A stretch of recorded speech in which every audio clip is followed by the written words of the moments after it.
Hi అండి. ఎలా ఉన్నారు? అందరూ బాగున్నారు కదా? రూమ్ ఫ్రెష్‌నెస్ కోసం మనం ఏవేవో ఫ్రెషనర్స్ వాడుతూ ఉంటాం. వాటిలో ఉండే కెమికల్స్ వల్ల మనకి సైడ్ ఎఫెక్ట్స్ వస్తూ ఉంటాయి.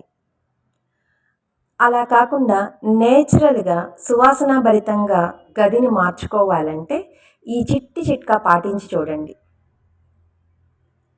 మూత ఉన్న ఒక ప్లాస్టిక్ డబ్బా తీసుకొని దాంట్లో కొద్దిగా వట్టివేళ్ళు, ఒక గుప్పెడు రాళ్ళుప్పు, చిటికెడు పసుపు, కొంచెం పచ్చకర్పూరం, 8 లేదా 10 హారతి కర్పూరం బిళ్ళలు వేసి ఆ డబ్బా మూతకి రంధ్రాలు పెట్టి మళ్ళీ ఆ మూతని ఆ డబ్బాకి పెట్టేసి గదిలో ఒక మూలగా ఉంచండి.